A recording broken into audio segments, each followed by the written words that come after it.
Hello friends, good morning. स्वागत है आप लोगों का एक बार फिर से वर्ल्ड ऑफ फिजिक्स में।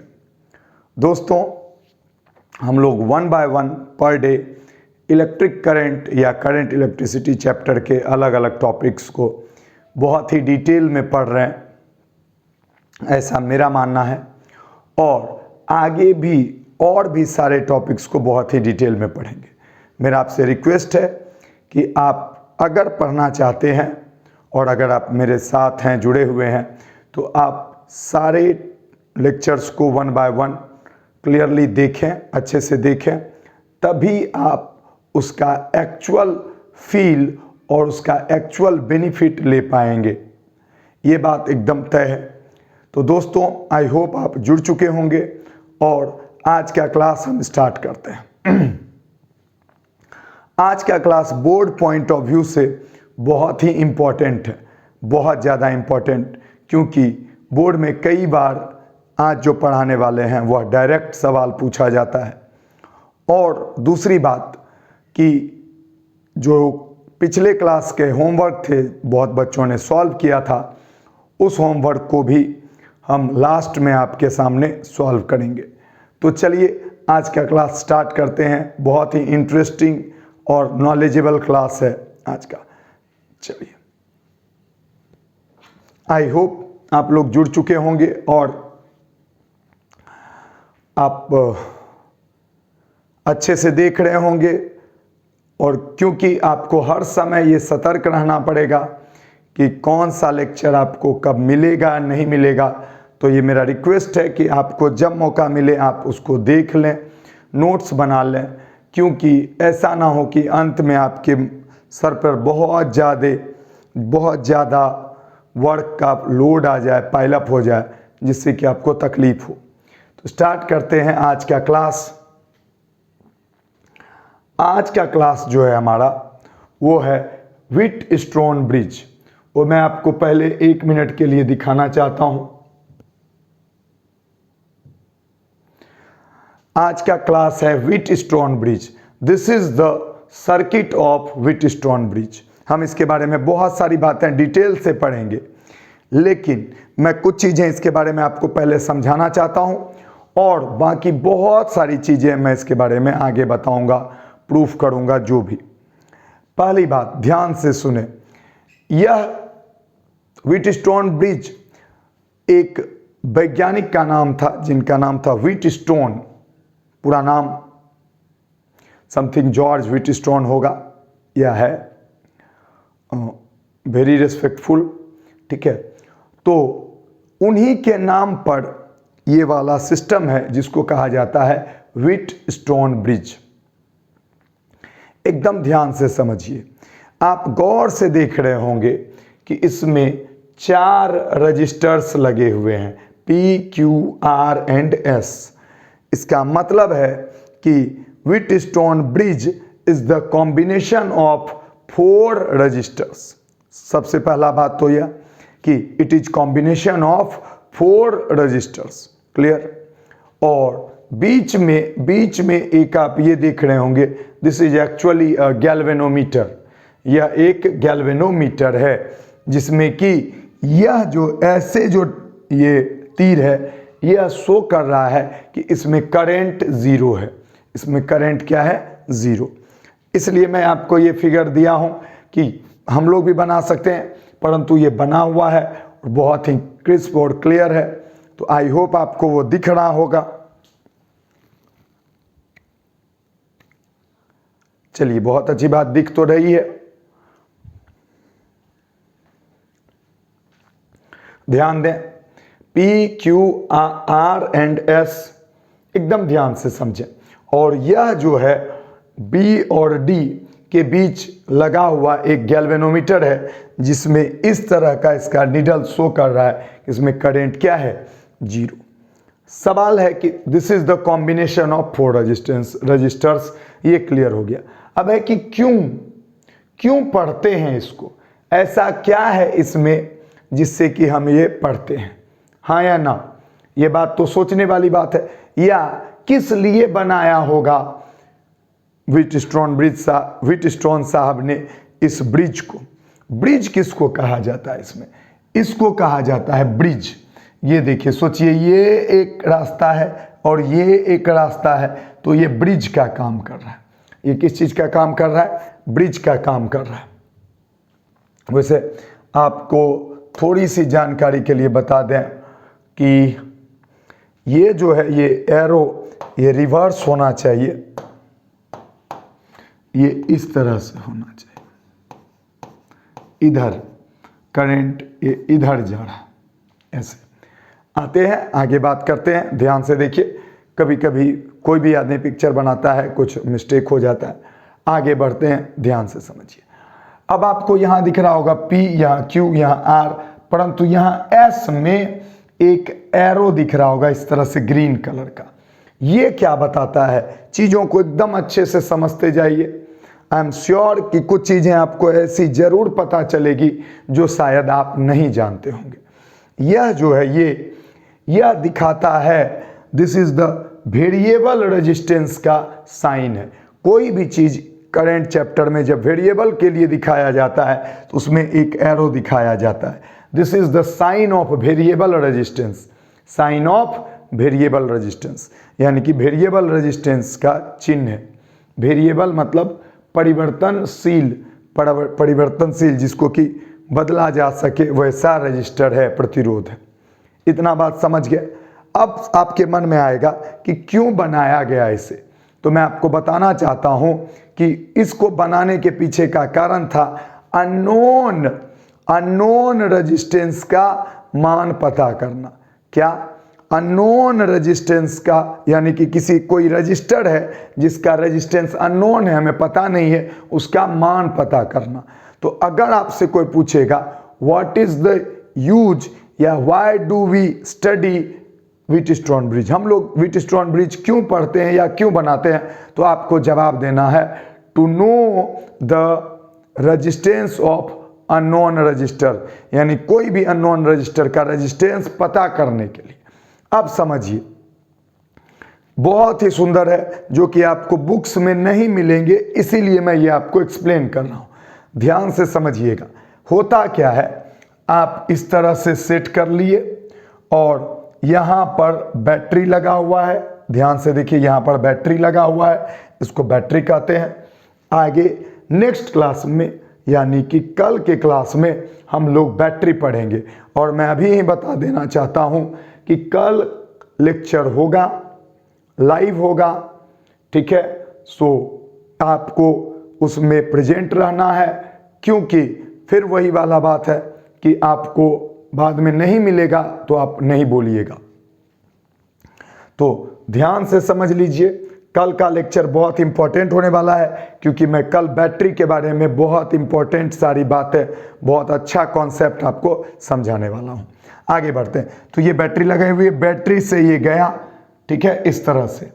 अब मान लिया जाए आपको P का रेजिस्टेंस पता है, Q का रेजिस्टेंस पता है, R का रेजिस्टेंस पता करना है, R का रेजिस्टेंस पता करना है, और S जो है वो वेरिएबल है।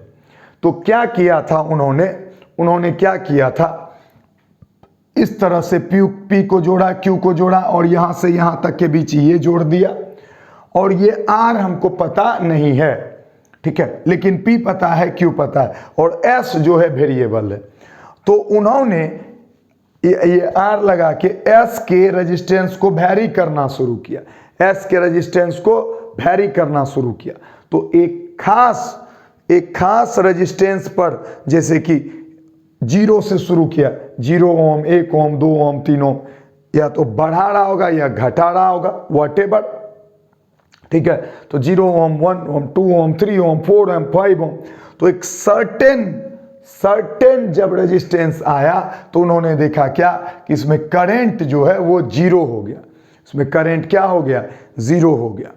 तब उन्होंने अपने कैलकुलेशन से पता किया कि इन दोनों का रेशियो और इन दोनों का रेशियो बराबर होगा। इसीलिए यहाँ पर क्या लिया जाता है, वेरिएबल रेजिस्टेंस। क्या लिया जाता है, वेरिएबल रेजिस्टेंस। और जब इन दोनों का रेशियो बराबर है तो करंट क्या है, 0 है, और तो इस दोनों का रेशियो इक्वल था, तो इसका मान पता चल गया। तो यही था क्या हमारा व्हीटस्टोन ब्रिज, जो कि आज हम अब बहुत ही डिटेल में as a student of board पढ़ेंगे। चलिए स्टार्ट करते हैं।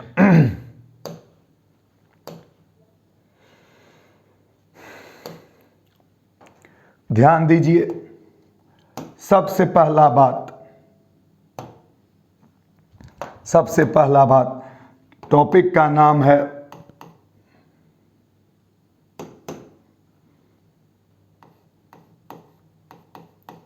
Wheatstone bridge. व्हीटस्टोन एक ही साथ लिखना चाहिए था, व्हीटस्टोन ब्रिज, ठीक है। तो व्हीटस्टोन ब्रिज क्या था मैंने आपको बताया, it is combination of 4 resistors, it is combination of 4 resistors, ठीक है।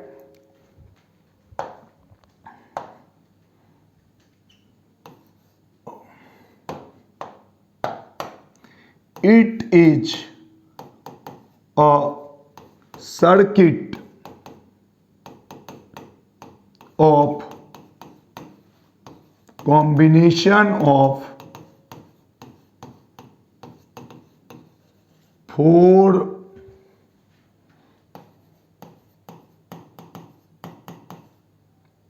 registers. It is a circuit of combination of 4 registers and there is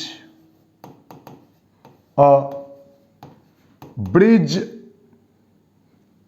there is a bridge element, there is a bridge element galvanometer connected in it, ठीक है। तो यह एक circuit है जो कि कॉम्बिनेशन है 4 रेजिस्टेंसेस का और इसमें एक गैल्वेनोमीटर कनेक्टेड रहता है, ठीक है। Which is shown in figure, ठीक है। खास तरह का ये है जो कि आप फिगर में देख सकते हैं। तो आप देखिए, फिगर में आप देख सकते हैं,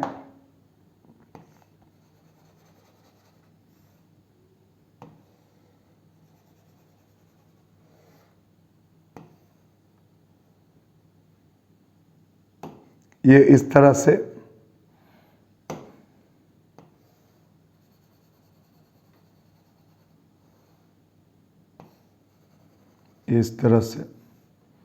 this is the combination of 4 resistors. ये पर्टिकुलर कॉम्बिनेशन है। देखिए, इसके शेप अलग अलग हो सकते हैं, इसके शेप अलग अलग हो सकते हैं, लेकिन इसका जो एक्चुअल जो कॉम्बिनेशन है उसमें कोई चेंज नहीं होता है। और बीच में यहाँ एक गैल्वेनोमीटर लगा रहता है और यहाँ से एक बैटरी लगी रहती है, ठीक है। इसको आप बोल सकते हैं P, Q, R और S। और ये जो होता है यह वेरिएबल होता है। जनरली बुक में ये वाली बात नहीं बताई रहती है, लेकिन अगर आप थोड़ा डीपली पढ़ेंगे तो आपको पता चलेगा कि यह वाला जो होता है वो क्या होता है, वेरिएबल। तो this combination is called Wheatstone bridge, ठीक है। अब why do we study Wheatstone bridge, क्या फायदा है, ठीक है। तो it is a circuit which is used to measure, which is used to measure accurately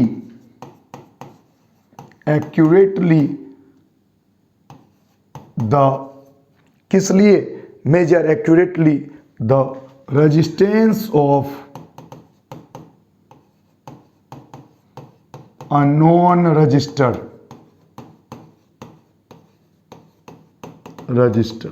तो ये क्यों होता है, क्यों पढ़ते हैं ये? क्योंकि किसी भी अननोन रजिस्टर का मान एक्यूरेटली निकालने के लिए। ठीक है, आगे बढ़े तो लिख सकते हैं यह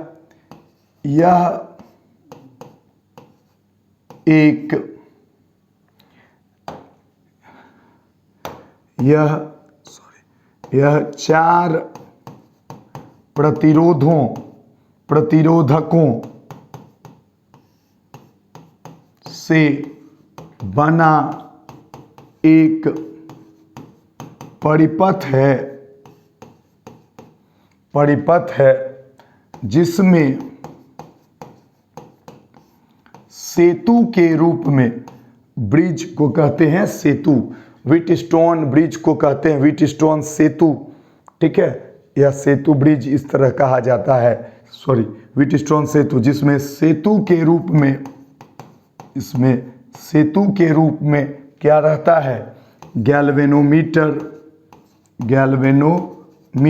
जिसको आप हिंदी में कह सकते हैं धारामापी लगा रहता है, जो चित्र में दिखाया गया है। हो गया। अब इस परिपथ की सहायता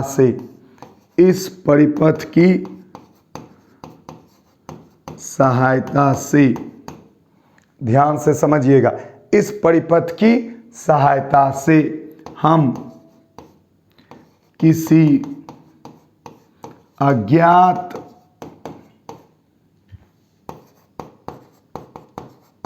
प्रतिरोधक का प्रतिरोध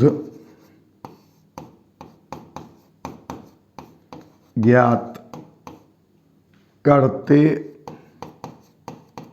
हैं। ये हो गया। अब इतना आप लिख सकते हैं, ये इसका एक बेसिक थ्योरी हो गया।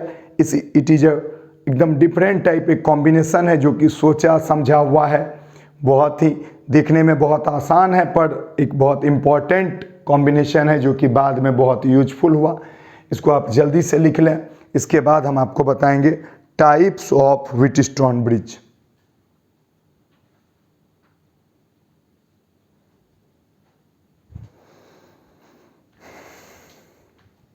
ठीक है, तो चलिए नेक्स्ट।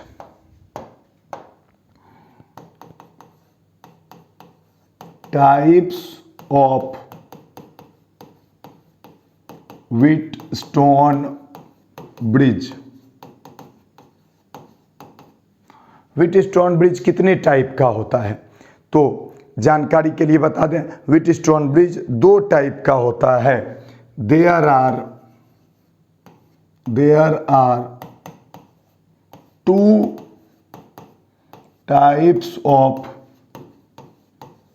Wheatstone bridge. ठीक है, जिसमें कि पहला जो नाम है वह है बैलेंस्ड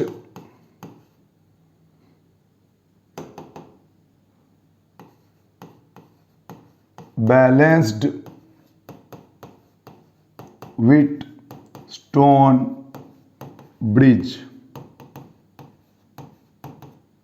बैलेंस्ड व्हीटस्टोन ब्रिज। तो बैलेंस्ड व्हीटस्टोन ब्रिज यानी कि संतुलित व्हीटस्टोन सेतु, इसको क्या बोलेंगे? संतुलित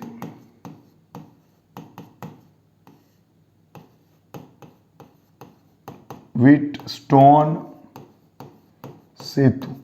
अब देखिए, व्हीटस्टोन तो एक ब्रिटिश वैज्ञानिक थे, अब उनका नाम आप हिंदी में लिखकर क्या करेंगे? ठीक है, तो क्या है balanced Wheatstone bridge?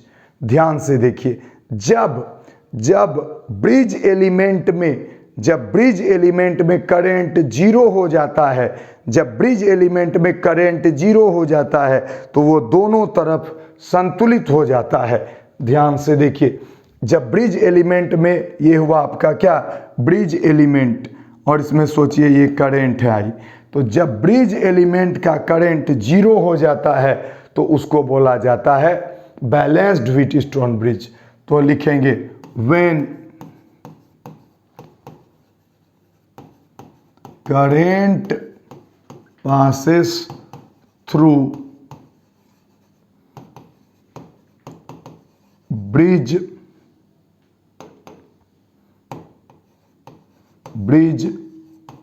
element, when current passes through bridge element becomes zero, then it is called balanced Wheatstone bridge. इसको क्या कहा जाता है, बैलेंस व्हीटस्टोन ब्रिज। ये टॉपिक अभी पढ़ाने का एक और कारण है जो मैं बताना चाहता हूं कि आपको parallel series combination of resistance basic बता दिया गया है, तो बहुत सारे क्वेश्चंस ऐसे होते हैं आपके बुक्स में, या जो भी आप कॉम्पिटिटिव बुक्स तैयार करते हैं या और भी, तो उसमें व्हीटस्टोन ब्रिज के क्वेश्चंस रहते हैं। इसीलिए मैं थोड़ा अर्ली व्हीटस्टोन ब्रिज पढ़ा रहा हूँ, ठीक है। जबकि इसका उपयोग असल में जब हम लोग इंस्ट्रूमेंट पढ़ेंगे ना, इलेक्ट्रिक इंस्ट्रूमेंट, तब इसका सबसे ज़्यादा उपयोग है। फिर भी मैं ये आपको इसलिए बता रहा हूँ कि इससे आपको क्वेश्चन बनाने में आसानी होगी। तो when current passes through bridge element becomes zero then it is called balance Wheatstone bridge. यानी कि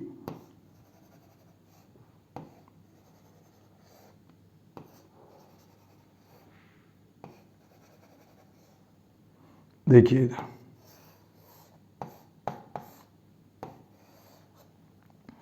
अब इसमें बीच में है ये G और इसको कहते हैं IG इक्वल टू 0, PQRS। कुछ भी कर सकते हैं आप, जो आपको नाम देना है आप दे सकते हैं, डजेंट मैटर, ठीक है। तो when current is 0 then it is called, ये क्या है, ये balanced Wheatstone bridge, stone bridge है। कैसा है, बैलेंस व्हीटस्टोन ब्रिज। तो हम इसको लिख दें, जब सेतु तत्व से, ठीक है, ब्रिज एलिमेंट से, ठीक है, तो नहीं भी लिख सकते लेकिन लिख सकते हैं, जब सेतु तत्व से विद्युत धारा का मान शून्य हो जाए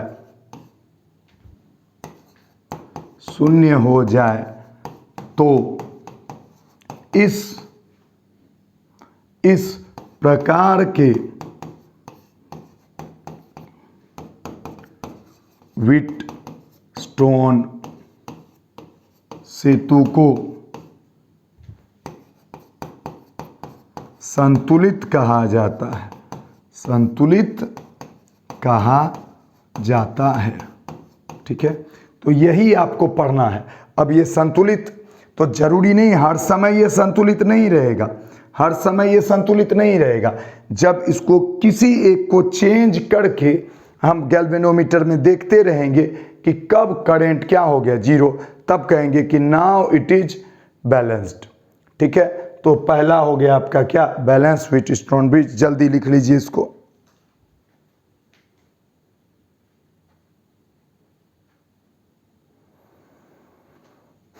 चलिए आगे बढ़ते हैं। Now second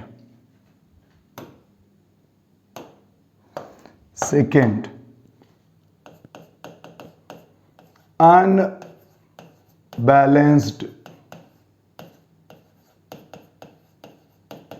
Wheatstone bridge. Unbalanced Wheatstone bridge कौन सा होगा? जब Ig का मान 0 नहीं होगा तो उसको कहा जाता है अनबैलेंस्ड। तो आप सच्चाई समझिए कि कोई भी जो ब्रिज हो, व्हीटस्टोन ब्रिज होगा, वो पहले अनबैलेंस्ड ही होगा। वो पहले क्या होगा? अनबैलेंस्ड ही होगा, और उसको बाद में आप बैलेंस करते हैं एक्चुअली अपने काम के लिए। तो अनबैलेंस्ड व्हीटस्टोन ब्रिज किसी काम का नहीं होता है। काम का कौन सा होता है? बैलेंस्ड। लेकिन बैलेंस करने से पहले व्हीटस्टोन ब्रिज किस अवस्था में रहता है? तो वो रहता है अनबैलेंस्ड अवस्था में। असंतुलित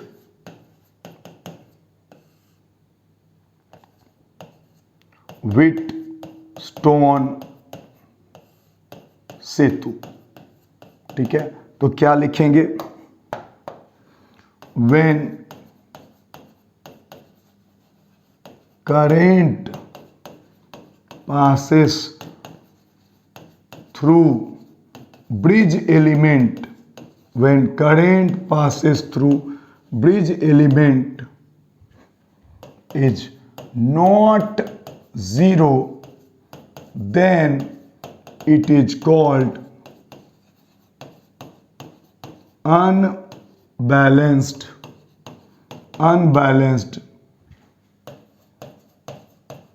व्हीटस्टोन ब्रिज। तो आपको जानकारी के लिए बता दें कि बैलेंस्ड व्हीटस्टोन ब्रिज बाद में चल के बहुत इजी हो जाता है, उसका क्वेश्चन सब बहुत इजी हो जाता है। लेकिन अच्छे अच्छे कंपटीशन में क्वेश्चन अनबैलेंस्ड पे पूछा जाता है, बैलेंस पे नहीं। लेकिन हमारा जो दुनिया का सर्वश्रेष्ठ बोर्ड बिहार बोर्ड है, उसमें बैलेंस से पूछा जाता है। ठीक है, तो अब इसमें क्या करेंगे? जब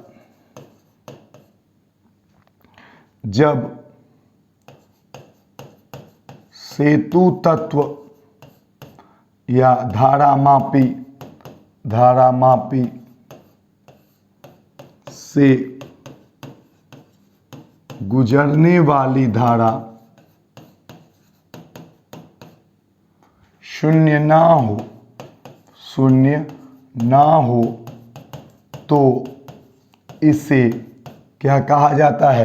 असंतुलित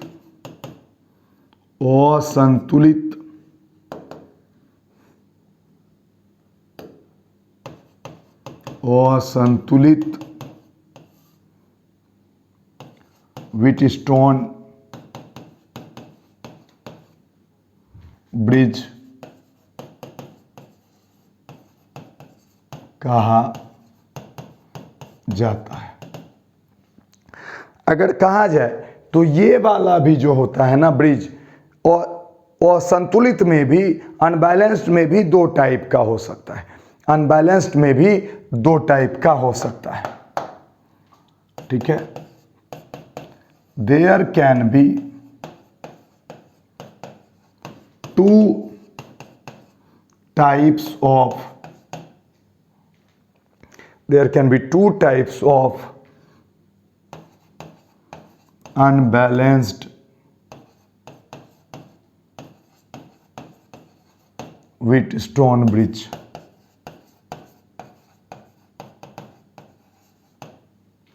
There can be two types of unbalanced Wheatstone bridge. तो इसको क्या कहेंगे? इसका सॉल्यूशन कौन कौन सा होगा? तो पहला कौन सा होगा वो समझिए, जिसके कि चारों जो रजिस्टर्स होंगे उसके रेजिस्टेंस आर्बिट्रेरी होंगे। उसके रेजिस्टेंस क्या होंगे? आर्बिट्रेरी।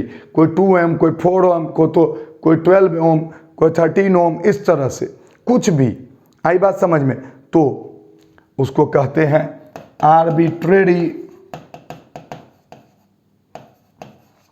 Arbitrary unbalanced. ठीक है, और दूसरा जो होता है वो होता है रिवर्स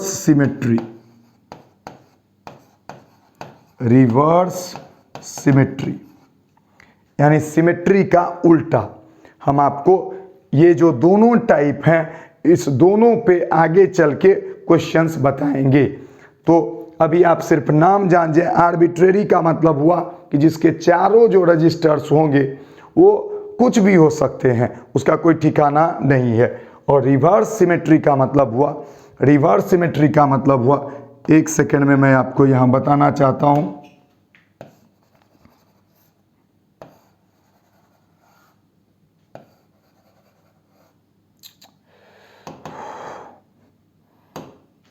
इधर बनाना है,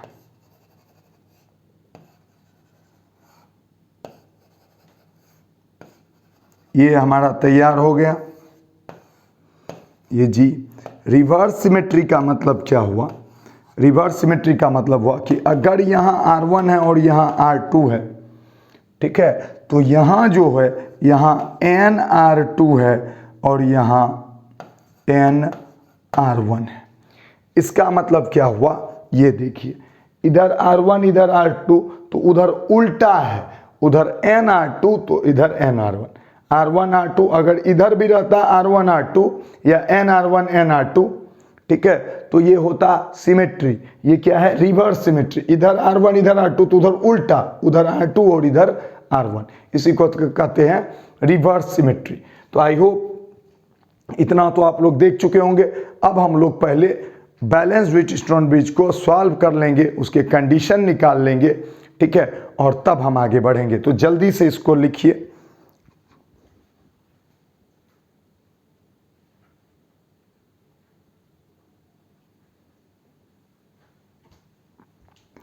आई होप आप लिख लिए होंगे। लिखे? हो गया? चलिए, बहुत अच्छी बात है। ध्यान दीजिए इधर। नेक्स्ट, अब क्या है? अब आपको पता करना है कि ऐसा क्या कंडीशन होगा, ऐसा क्या कंडीशन होगा जिससे कि कोई व्हीटस्टोन ब्रिज बैलेंस्ड हो जाएगा। तो इसके लिए टॉपिक का नाम होगा condition for balanced Wheatstone bridge. ठीक है, बार बार अब इसका हिंदी नहीं लिखते हैं। कंडीशन का मतलब होता है शर्त। क्या ऐसा होगा? देखिए, आपको क्या बताया गया था कि ध्यान दीजिए, शुरुआत में जो आपको बताया गया कि आप एक किसी को वैरी करते हैं, तो वैरी करने पे किसी समय करंट जीरो हो जाता है गैल्वेनोमीटर में। ऐसा क्या होता होगा जो कि ऐसा क्या सेटिंग हो जाता होगा कि करंट जीरो हो जाए? हाँ या ना? यानी किसी वायर से करंट जा रहा है, सडनली जीरो हो गया, अभी भी वो कनेक्टेड है, ये तो बहुत इंपॉर्टेंट बात है। हाँ या ना? तो इसके लिए हमको पता करना कि ऐसा क्या हो जाता है जिससे कि वो क्या हो जाए, बैलेंस्ड हो जाए, करंट जीरो हो जाए। तो चलिए, सबसे पहले हम बनाएंगे क्या? सर्किट। देखिए ध्यान से, अब हम थोड़ा सा बड़ा सर्किट बनाने की कोशिश करेंगे। ये 2 रजिस्टर, ये तीसरा रजिस्टर और ये चौथा रजिस्टर जोड़ दिए। अब इसमें बैटरी जोड़ दिए, ठीक है, और यहां पर हमने क्या जोड़ा? गैल्वेनोमीटर। इसका बहुत महत्वपूर्ण योगदान है यहाँ पे, ठीक है। चलिए, कुछ भी आप मान सकते हैं। इसको मान लीजिए R1, इसको मान लीजिए R2, इसको मान इसको R3 और इसको मान लीजिए R4, ठीक है। कहने का मतलब कि अब हम ये जो है ना, ये वाला, इसको वैरी कर करके कहाँ पहुंचा लिए? R4 पे, और तब हमारा करंट क्या हो चुका है? जीरो। तब हमारा करंट क्या हो चुका है? जीरो। एकदम बहुत इजीली मैं आपको प्रूफ कर दूंगा, डोंट वरी। अब समझिए एकदम ध्यान से, इसको नाम दे दीजिए A, इसको नाम दे दीजिए B, इसको नाम दे दीजिए C और इसको नाम दे दीजिए D, ठीक है। ये बैटरी है, बैटरी लगा हुआ है। अब क्या होगा? मान लिया जाए इससे करंट चला कितना? I, तो कुछ करंट इसमें गया होगा, नाम दे देते हैं I1, और कुछ करंट इसमें गया होगा, नाम दे देते हैं I2। अब यहां जब गया होगा, ध्यान से देखिए, कहाँ, यहां, तो अगर इसमें कोई करंट नहीं गया है तो जितना करंट यहां गया उतना ही इधर चला जाएगा, तो ये हो गया I1। और फिर अगर इसमें कोई करंट इधर भी नहीं गया, किधर भी नहीं गया, इसमें तो जीरो करंट है, तो इसमें क्या हो गया आपका I2। तो ये हो गया आपका सर्किट तैयार। ये क्या हो गया, सर्किट तैयार, कि अगर इसमें करंट जीरो होगा तो सारा करंट इधर से निकल जाएगा, सारा करंट इधर से, तो फिर इधर से जो I गया था, I1 और I2 में बट गया था, तो फिर I1 और I2 आया, तो फिर क्या हो गया I, और इस तरह से सर्किट मेरा काम कर रहा है। तो क्या ऐसा क्या हुआ होगा, ऐसा क्या हुआ होगा कि इसमें करंट जीरो हो गया? हमेशा जीरो नहीं होगा, शुरुआत में हो सकता है नहीं हो, शुरुआत में अनबैलेंस्ड हो, आपने इसको बैलेंस कर दिया तो जीरो। तो when circuit is balanced, when circuit is balanced, then Ig equal to zero. जब परिपथ संतुलित हो, जब परिपथ संतुलित हो तो Ig इक्वल टू क्या, जीरो। ये तो हम लोग पहले ही समझ चुके हैं। अब है कि हमको वो कंडीशन पता करना है, ध्यान से सुनिए और बहुत मजेदार है। और अब हम लोग आ जाएंगे अपने ओम्स लॉ पे। याद कीजिए आप, इसीलिए हम आपको पहले भी बताए थे और इसीलिए हम आपको इक्वेशन लिखने पे इतना ज़्यादा जोर दिए थे, ठीक है, R और I। तो आप लिख सकते हैं ना, VA minus VB equal to IR, हाँ या ना? ये जो आदमी बोले, बार बार बोलते हैं, ये जो आदमी लिखने जान गया वो सब कुछ जान गया। अब ध्यान दीजिए, यहां तक तो हो गया। अब हम लिख सकते हैं इन ब्रांच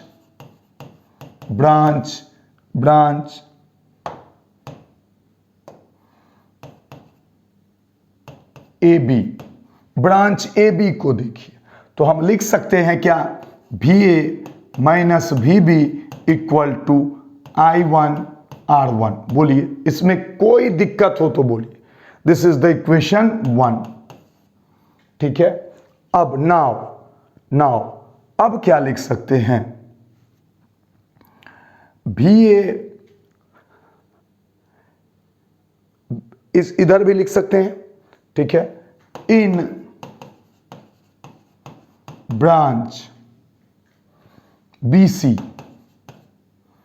इक्वेशन, इन ब्रांच BC। अब ब्रांच BC में आप क्या लिख सकते हैं, अपने मन से सोचिए, क्या आप नहीं लिख सकते हैं VB minus VC equal to I1 R3 equation 2? सही बोलिए, क्या आप ये लिख नहीं सकते हैं? जब हाँ लिख सकते हैं तो आगे बढ़ते जाइए। अब इन ब्रांच AD, तो इसमें क्या लिख सकते हैं आप खुद ही सोचिए, VA minus VD equal to I2 R2 equation 3। गौर से देखते जाइए, क्या कुछ भी टफ है? अब यहां इन ब्रांच DC ब्रांच में, तो DC में क्या होगा, VD minus VC equal to I2 R4। गौर से देखिए, आपने चारों इक्वेशन लिख दिए चारों ब्रांच के लिए, और चारों बार क्या लगाया, ओम्स लॉ। चारों बार क्या लगाया, ओम्स लॉ। अब क्या करेंगे, गौर से देखिएगा, बहुत ही सिंपल है, बन चुका है। अब डिवाइड 1 and 2, डिवाइड 1 and 2, तो आप देखिए, तो इसको इस तरह से लिख सकते हैं, VA minus VB by VB minus VC equal to I1 तो कट गया, बच गया R1 बाय R3, हाँ या ना? इस दोनों को डिवाइड किए तो ये आ गया। चलिए अब फिर से डिवाइड 3 and 4। एकदम ध्यान से देखते जाइए। इसको आप इक्वेशन 5 भी बोल सकते हैं, इसको आप इक्वेशन 5 बोल दीजिए, कोई दिक्कत नहीं है। अब ये दोनों डिवाइड करेंगे तो भी आप आराम से बता सकते हैं क्या, VA minus VD by VD minus VC equal to I2 cancel हो जाएगा, क्या बन जाएगा, R2 बाय R4, इक्वेशन 6। इतना में कोई कंफ्यूजन। अब जो मेन कॉन्सेप्ट है कि आपको पता है किसी भी, ये एक रजिस्टर है R, अगर दोनों साइड का पोटेंशियल सेम हो जाए, यानी कि अगर याद कीजिए एकदम शुरुआत करंट में जब गए थे, यानी कि अगर लेवल ही सेम रहे तो क्या फ्लो करेगा, अगर दो जगह का लेवल ही सेम रहे तो क्या पानी फ्लो करेगा, क्या हीट फ्लो करेगा, क्या करंट फ्लो करेगा, नहीं करेगा। यानी कि अगर इस दोनों का, देखिए ये VA है और ये VB है, अगर VA भी बराबर हो गया तब क्या हो जाएगा, VA minus VB equal to 0, यानी कि 0 इक्वल टू IR, तो I बराबर क्या हो जाएगा, 0। यानी कि करंट 0 होने के लिए, बोलिए, करंट 0 होने के लिए ये दोनों का पोटेंशियल क्या होना चाहिए, सेम होना चाहिए। अरे हाँ या ना, बोलिए। तो लिखेंगे यहां पर, चूंकि IG इक्वल टू 0, चूंकि IG इक्वल टू क्या है, 0, इसलिए क्या होगा, VB इक्वल टू VD, क्या लिखेंगे, VB इक्वल टू VD। अब क्या करेंगे, VD के जगह पे VB पुट कर देंगे। In equation 6 putting VB in place of VD, तो आप देखिए VB और VD तो बराबर हो गया, लास्ट बात है, खत्म हो चुका है। देखिए ई चारों लिखने में आपको कोई दिक्कत नहीं हुआ, ये भाग देने में आपको कोई दिक्कत नहीं हुआ, ये भी बहुत छोटा सा कॉन्सेप्ट है। तो अब आपको क्या कर देना है, VB के जगह पे VD पुट कर देना। तो देखिए लास्ट बन गया, ये भी VB, ये भी VB, ये भी VB, ये दोनों बराबर हो जाएगा, तो दोनों का LHS बराबर हो जाएगा, तो दोनों का RHS क्या हो जाएगा, बराबर हो जाएगा। That's all. तो क्या बन जाएगा, तो VA minus VB by VB minus VC equal to R2 by R4 equal to R2 by R4। ये हो गया आपका इक्वेशन 7। अब ये दोनों 5 और 7 को देखिए, किसको देखिए, 5 और 7 को, तो दोनों का LHS क्या है, सेम, तो हम लिखेंगे R1 bye R3 equal to R2 by R4। तो लास्ट बात यहां पर लिख दे रहे हैं, यहां from equation 5 and 7 LHS is same, ठीक है। इसलिए अब लिख दीजिए R1 bye R3 equal to R2 by R4। यही है हमारा क्या, कंडीशन। बहुत लोग ये जानते भी होंगे, पहले भी पढ़े होंगे, लेकिन शायद प्रूफ इतने अच्छे से आप पढ़े हों या नहीं पढ़े हों। अगर पढ़े हैं तो बहुत खुशी की बात है, जैसे भी पढ़ें, जैसे भी सीखें, जिन्होंने भी सिखाया, नहीं तो आप मुझे भी क्रेडिट दे सकते हैं, नो प्रॉब्लम। ध्यान से देखिए, इसका मतलब बैलेंस होने के लिए क्या चाहिए, ये दोनों का रेशियो और ये दोनों का रेशियो क्या होना चाहिए, सेम होना चाहिए। तो this is the condition of balanced. और अगर नहीं हुआ तो क्या कहलाएगा, वो अनबैलेंस्ड। तो अगर ये बराबर हो गया तो इससे कोई करंट पास नहीं करेगा, इससे कोई करंट पास नहीं करेगा। तो जल्दी से आप इसको लिख लीजिए।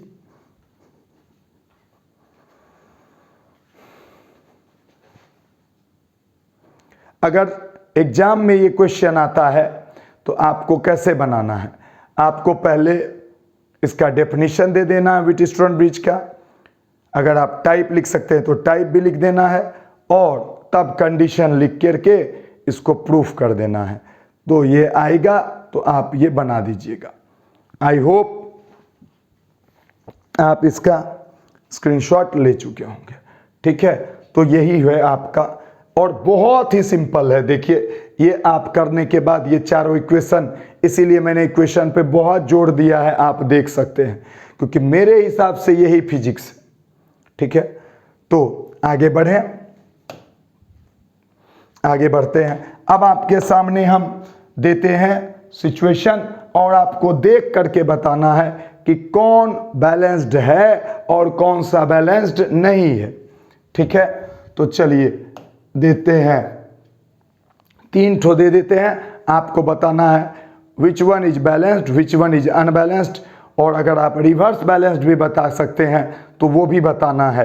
तो चलिए ध्यान से सुनिएगा, ध्यान से देखिएगा।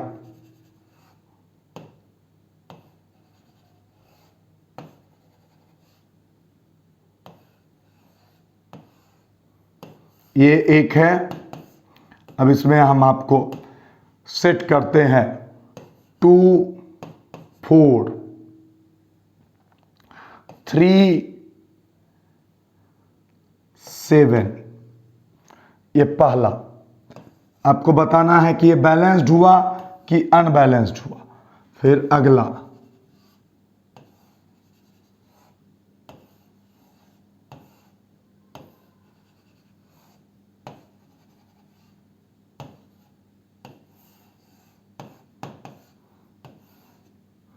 3 9 4 12। आपको बताना है कौन सा बैलेंस्ड है और कौन सा अनबैलेंस्ड है और कौन सा रिवर्स बैलेंस्ड है। अच्छा, इस तरह से भी सर्किट बना हुआ रह सकता है, तो इसके लिए टेंशन लेने की जरूरत नहीं है। इस तरह का भी सर्किट बना हुआ रह सकता है।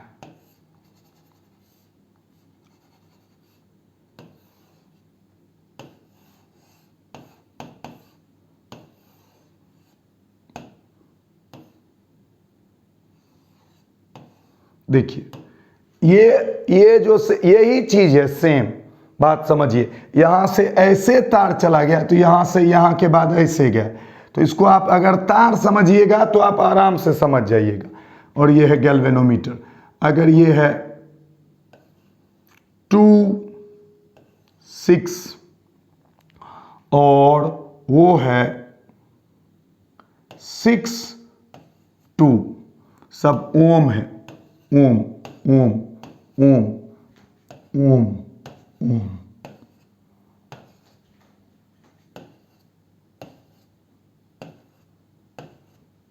ठीक है, तो अब आपको बताना है कि कौन सा, जल्दी बताइए, कौन सा बैलेंस्ड है, कौन सा अनबैलेंस्ड है और कौन सा रिवर्स बैलेंस्ड है। तीनों दिया हुआ है, आपको चेक करके बताना है कौन सा बैलेंस्ड है, कौन सा अनबैलेंस्ड है और कौन सा रिवर्स बैलेंस्ड है। बहुत बढ़िया। चलिए, बहुत सारे बच्चे ने एकदम सही सही जवाब दिया।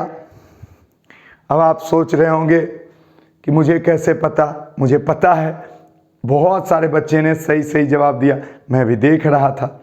तो चलिए अब हम भी दे देते हैं सही सही जवाब।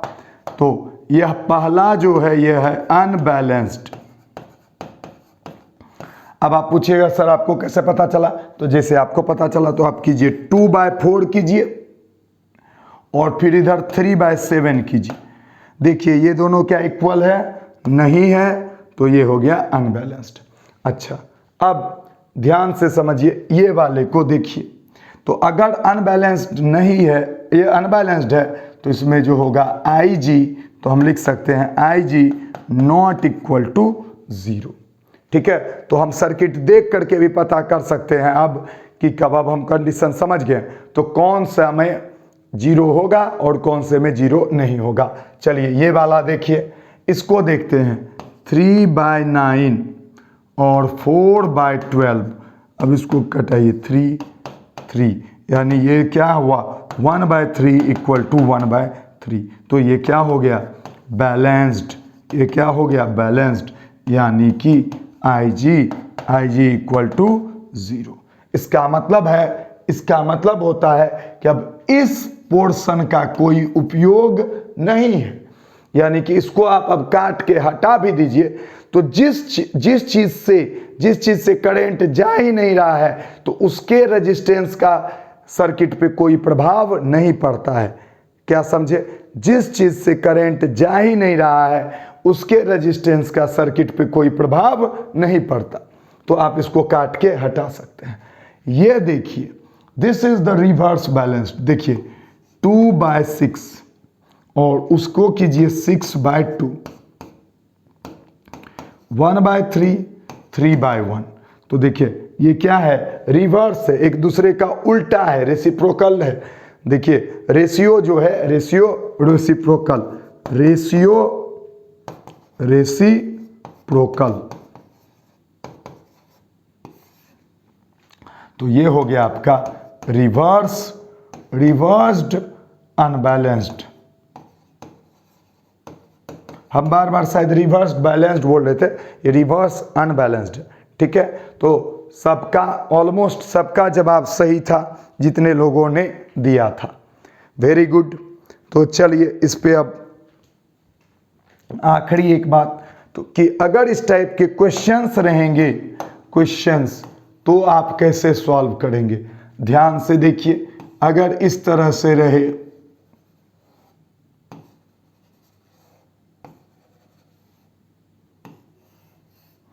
बैलेंस्ड पर, ध्यान से देखिएगा,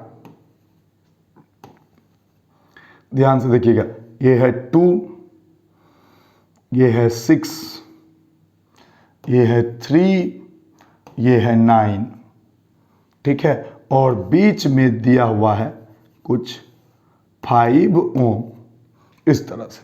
अब अगर बोलेगा इसका कि पहला फाइंड द इक्विवेलेंट रेजिस्टेंस, ठीक है। तो आई होप हिंदी इंग्लिश सब समझ चुके होंगे। और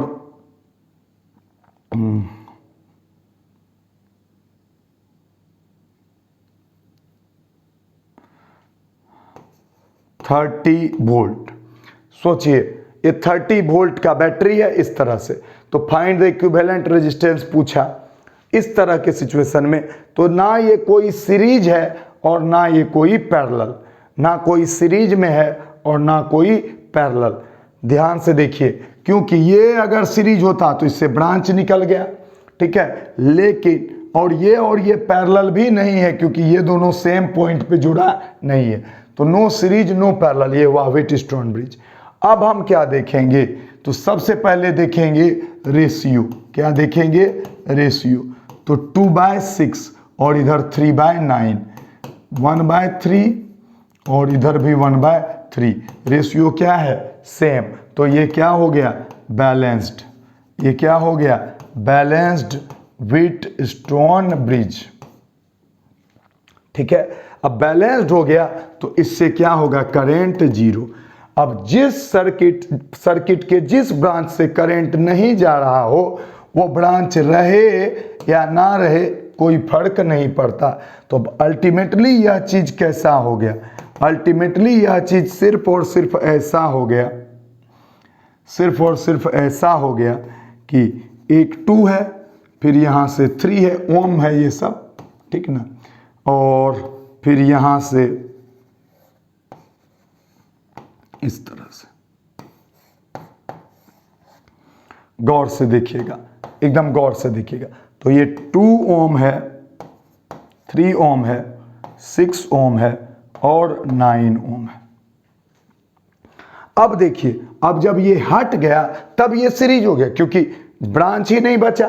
तो ब्रांच नहीं बचा तो ये सीरीज हो गया, ये भी सीरीज हो गया। तो ऊपर का हो गया 5, नीचे का 15। तो इसको अब इस तरह से बना सकते हैं, ऊपर 5 नीचे 15, पैरेलल हो गया।